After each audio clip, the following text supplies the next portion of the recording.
దేవుని వాక్యం మనం చదువుతుండగా హాగరు తన కుమారుడైనటువంటి ఇష్మాయిల్ని తీసుకొని అబ్రహాం ఇంటి నుండి బయలుదేరి ఇలాంటి శాండ్ మీద నడుచుకుంటూ వెళ్ళింది. కొంత దూరం వెళ్ళిన తర్వాత వారు తోలుతిత్తులో ఉన్న నీరు అయిపోయిందట. ఎడారిలో నడుస్తున్నప్పుడు చాలా దాహంగా ఉంటుంది, మీకు తెలుసు. బాడీలో వాటర్ అంతా కూడా ఎవాపరేట్ అయిపోతుంది, మనిషికి దాహం పెరుగుతుంది, డిహైడ్రేషన్ జరుగుతుంది. అదే జరిగింది ఇష్మాయిల్ జీవితంలో. ఇష్మాయిలు ఏడవడం ప్రారంభించాడు. నీటి చుక్క కూడా లేదట. ఇక నా బిడ్డ మరణిస్తున్నాడు, నా బిడ్డ మరణాన్ని నేను ఇక చూడలేను నా కళ్ళారా అని బిడ్డ కొరకు ఏడుస్తుంది. ఆమె ఏడుపును చూసినటువంటి దేవుడు ఆ కుమారుడు కూడా ఏడుస్తూ ప్రార్థన చేస్తున్నాడట. కాబట్టి దేవుని దూత ఒకేసారి హాగరుకు అపేర్ అయి చెప్తుంది, హాగరు ఎందుకు ఏడుస్తున్నావు?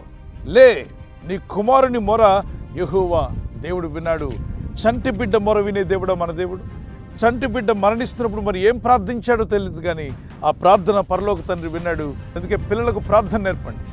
మరణాపాయంలో, అనారోగ్యంలో, బలహీనతల్లో, శోధనలో, ఇబ్బందులు పడినప్పుడు వారు ప్రార్థించడం నేర్చుకుంటారు. సామెత 22:6 బాలుడు నడవలసిన మార్గం వారికి నేర్పించమన్నాడు. పిల్లలు ఎదిగేటప్పుడు వాళ్ళకి ప్రార్థన నేర్పండి. మనం అన్నీ కొనిస్తాం, కానీ దేవుని సన్నిధిని, విశ్వాస జీవితాన్ని ఇవ్వం. పిల్లలకు కావాల్సిన అన్ని కొనివ్వడంలో ఒక బాధ్యత మంది, కానీ వాళ్ళకి ప్రార్థన నేర్పితే పరలోక తండ్రి మీద ఆధారపడతారు. దేవుని దూత అక్కడికి వచ్చి దూత చెప్తుంది, లెగో నీళ్ళు ఇవ్వు నీ బిడ్డకాలి. అవంటుంది, ఎక్కడున్నాయి నీళ్ళు?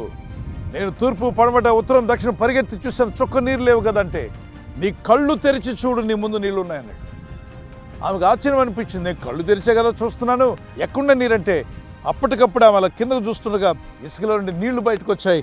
అలా నీళ్లు ప్రవహిస్తుండగా అది చూసి ఆశ్చర్యపోయింది.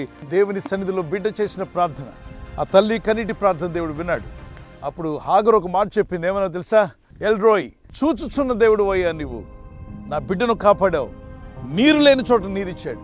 దేవునికి సమస్తము సాధ్యమని మార్క్స్ వార్త 10:27 ఆ దేవుడు నువ్వు నమ్మగలిగితే నమ్మువానికి సమస్తము సాధ్యమని మార్క్స్ వార్త 9:23 యెహోవాకు అసాధ్యమైందంటే ఏదైనా కలదా అని 18:14 ఆదికాండంలో రాయబడింది.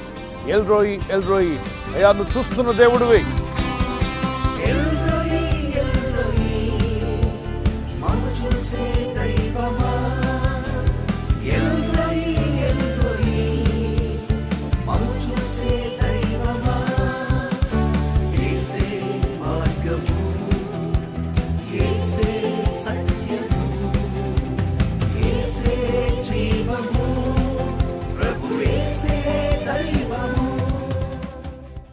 చూసే దేవుడివి. మన బాధలు చూస్తాడు, మన కన్నిటిని చూస్తాడు, మన దుఃఖాన్ని చూస్తాడు.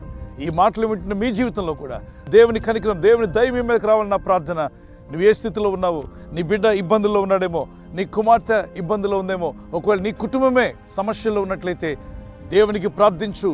మీ మొరలు దేవుని ఎదుగు చేరినప్పుడు ఆశ్చర్యమైన కార్యాలు, అద్భుతమైన కార్యాలు జరిగించగల గొప్ప దేవుడిని సేవిస్తున్నాం. ఆయన ఆశ్చర్యకరుడు, అద్భుతకరుడు, ఆలోచనకర్త, బలవంతుడైన దేవుడు, నిత్యుడగు తండ్రి, సమాధానకర్త అని రాయబడింది.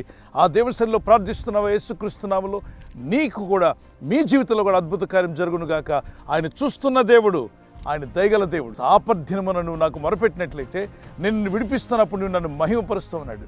కీర్తన 55:22 నీ భారం యెహోవా మీద మోపుము, ఆయన నిన్ను ఆదుకుంటాను వాగ్దానం చేశాడు. దేవుడు మిమ్మల్ని, మీ కుటుంబాలను ఆదుకొని ఎల్రోయి అని చూచుచున్న దేవుడు అయ్యా అని నీవు కూడా పాడుకునే విధంగా ఆశ్చర్య అద్భుత కార్యములు మీ జీవితంలో జరిగించునుగాక. క్రీస్తు యేసు యొక్క సమాధానం మీకు, మీ కుటుంబాలకు తోడే ఉండి నడిపించునుగాక. ఆమేన్.